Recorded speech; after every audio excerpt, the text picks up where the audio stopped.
किसान साथियों राम राम। आशा करता हूँ आप सब ठीक ठाक हो। साथियों मैं आपको बताना चाहता हूँ कि आज से लगभग 15 दिन पहले मैंने एक रीठा की स्प्रे के बारे में वीडियो बनाया था और आपको बताया था कि गुलाबी सुंडी के ऊपर आप रीठा का प्रयोग कीजिए, आपका खेत बचेगा, आपको अच्छा रिजल्ट मिलेगा। साथियों उस वीडियो को एक दोस्त ने फेसबुक पर सेंड कर दिया, उसमें मैंने कमेंट किया और मेरा नंबर उसमें चला गया। उस नंबर जाने के माध्यम से मेरे पास बहुत से किसान भाइयों के फ़ोन आ रहे हैं और वो किसान भाई ये पूछ रहे हैं कि हम रीठा का प्रयोग कैसे करें। साथियों मैं दोबारा बता रहा हूं कि आप गौर से सुनिए। 1 किलो रीठा खरीदिए, गुठली समेत रीठा मिलेगा आपको, छिलका कोई नहीं देगा। 1 किलो रीठा लीजिए, उसकी गुठली अलग निकालिए, आपको 600 ग्राम छिलका उसमें से निकल जाएगा। उस 600 ग्राम छिलके का अर्क निकालिए, चाहे आप कूट पीस के निकालिए, भिगो कर निकालिए या उबाल कर निकालिए, और 1 एकड़ के अंदर उस छिलके के रस की स्प्रे कीजिए। सीधा फार्मूला है, आप थोड़ा गौर से सुन लें। कई भाई ये कहते हैं गुठली ताऊ जी क्या करें, गुठली अलग निकाल लो, गुठली कोई काम नहीं है, इससे कोई कीटनाशक नहीं बनता, रीठे का छिलका काम आता है। और छिलके का अर्क निकालने के लिए 1 एकड़ हो चाहे 1 बीघा हो, उसके अंदर 100 लीटर लगभग पानी पड़ता है। उसमें उस 600 650 ग्राम जो छिलका निकलता है उसके अर्क को मिलाइए और अपने 1 एकड़ के अंदर स्प्रे कर दीजिए। साथियों इसके अंदर आप तुम्बा का अर्क भी मिला सकते हैं, नीम ऑयल भी मिला सकते हैं। यदि नीम ऑयल आप पंसारी से लेते हैं तो उसकी चिकनाई को तोड़ने के लिए उसमें सर्फ मिलाना जरूरी है। पहले नीम ऑयल के अंदर सर्फ मिला करके उसकी चिकनाई तोड़िए, वो सफ़ेद रंग का हो जाएगा। पानी और सर्फ यदि उस तेल में मिलाएंगे तो वो सफ़ेद रंग ले लेगा।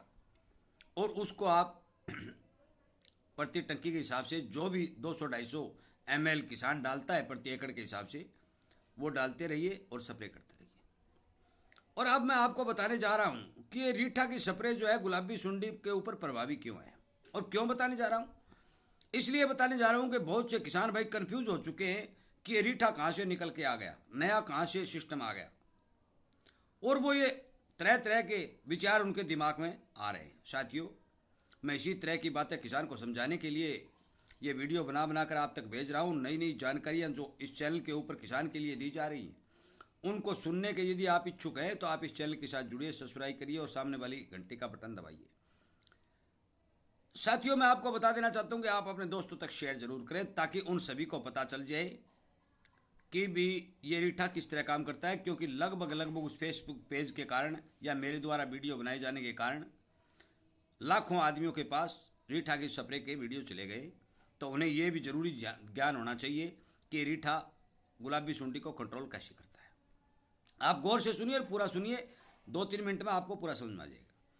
साथियों जो ही हम रीठा की स्प्रे करते हैं, रीठा एक ऐसी चीज है जो घर में घुस के मारती है। कैसे मारती है? गुलाबी सुंडी हो या और कोई कीड़ा हो, आप सभी को पता है कि उसको मीठा पसंद है। आप एक गुड़ की डली डाल दीजिए, उसके चारों ओर कीड़ियां जुट जाएंगी। रोटी डाल दीजिए, उसके ऊपर जीव जंतु आ जाएंगे। हर जीव को मीठा पसंद होता है, मनुष्य को भी मीठा पसंद है।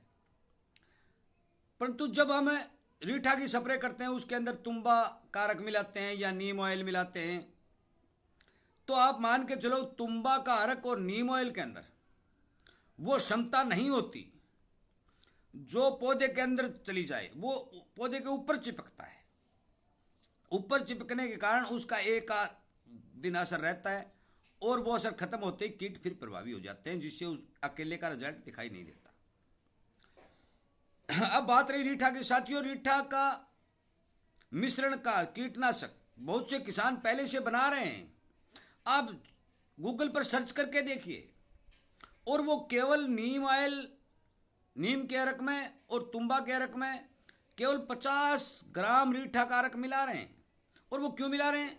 वो इसलिए मिला रहे हैं कि हम जो ये मिश्रण तैयार कर रहे हैं ये बेहद खारा है, और यदि इसमें रीठा का अर्क मिलाएंगे तो ये पौधे के अंदर तक चला जाएगा। क्योंकि रीठा के अंदर वो शक्ति होती है कि वो जो ही हम पत्तों पर या तने पर स्प्रे डालते हैं तो वो पौधे के रस के अंदर चला जाता है। जब रस के अंदर चला जाता है तो रस प्रभावित होता है और उसके अंदर खारापन महसूस होता है। साथियों, मनुष्य को वो खारापन नहीं दिखाई देता, परंतु जीव जंतु इतने समझदार होते हैं कि उनसे थोड़ा सा रस प्रभावित होता है तो वो अपना खाना बंद कर देते हैं। जब भी गुलाबी सुंडी को थोड़ा सा ये दिखाई देने लगता है कि ये तेरे अनुकूल नहीं है तो वो खाना बंद कर देती है।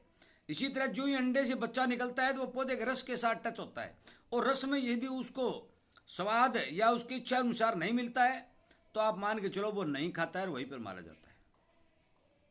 साथियों, रीठा एक ऐसी औषधि है कि एंटी फंगल भी है, ये फंगस को भी रोकती है, और इसके अंदर इतनी बेहद चिकनाई और इतनी बेहद क्षमता पौधे के अंदर जाने की है कि आप मान के चलो कि साइंटिस्ट जितने भी जहर पौधे के अंदर जाके काम करने वाले बना रहे हैं उनसे भी ज्यादा ये स्पीड से पौधे के अंदर जाता है, और बेहद खारा होने के कारण पौधे के रस के अंदर खारापन पैदा कर देता है। 10 दिन तक लगभग इसका असर रहता है। 10 दिन 12 दिन के बाद इसकी स्प्रे दोबारा दोहरानी पड़ती है, क्योंकि पौधा ग्रो कर लेता है, और ग्रो करने के बाद नया रस शुरू हो जाता है तो उसके अंदर खारापन की मात्रा घट जाती है। परंतु यदि आप दोबारा करेंगे तो वही सिस्टम फिर तैयार हो जाएगा। साथियों, जितना भी खारा पदार्थ होगा, उस तुम्बा ले लीजिए आप, तुम्बा की बेल पर आपने कभी देखा है कि कोई लट, कीड़ा या तेला या चेपा नहीं लगा है? क्यों नहीं लगाया? कि उसके अंदर बहुत बेहद खारापन है, वो उसके अंदर कोई जीव नहीं लगता।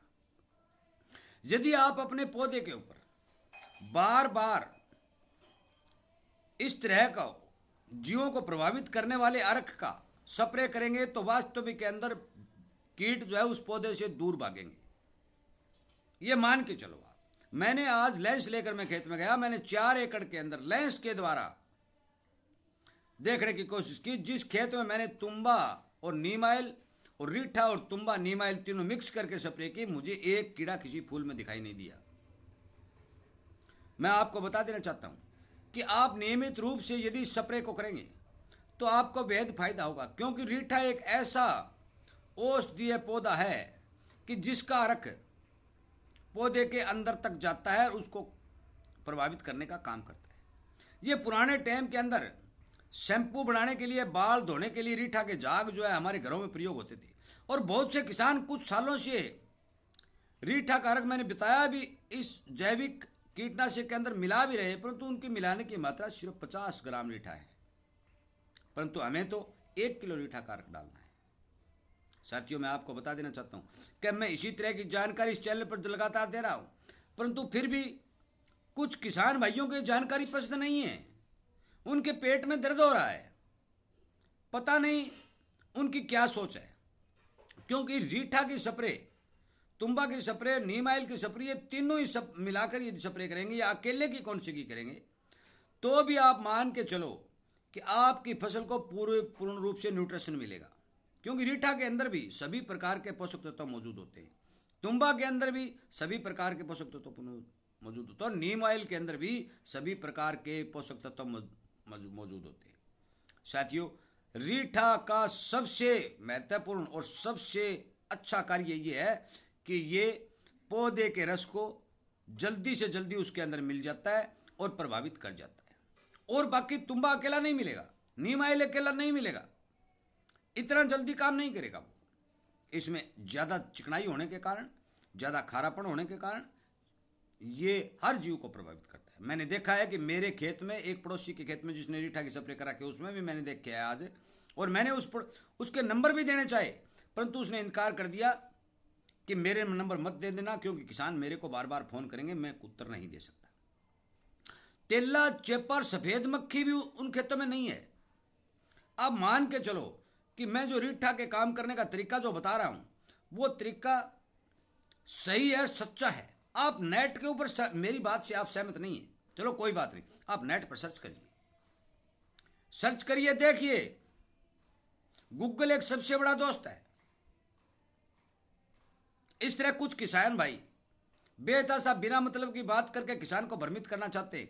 हो सकता है वो जहर वालों के साथ मिले हुए हो या किसान का कोई नुकसान कर। मेरा कोई मकसद नहीं है कि भी मैं किसान का नुकसान करूं। जो भी जानकारी मेरे पास आएगी मैं किसान को संपूर्ण रूप से देने की कोशिश करूंगा, और ये मेरा शौक बन चुका है। हो सकता है कि उनका पे ये हो कि भी वो ताऊ तो पैसे कमा रहा है। साथियों, इस चैनल के ऊपर पैसे वाला कोई सिस्टम नहीं है। मैं आपको फिर बता रहा हूँ। और यूट्यूब के पैसों से कभी कोई गाड़ियाँ नहीं चलती। कृपया करके ये दिमाग अपने, ये जो बात है, जो किसान भाई गलत सोच रहे हैं वो अपने दिमाग से निकाल दें और मेरे द्वारा दी गई जानकारी का एक बार ठीक से प्रयोग करके देखें, ताकि आपको पता चले कि उस बात में कितनी सच्चाई थी। साथियों, मैं फिर आपसे विनय निवेदन कर रहा हूँ कि मेरे पास बहुत ज़्यादा किसानों के फ़ोन आ रहे हैं।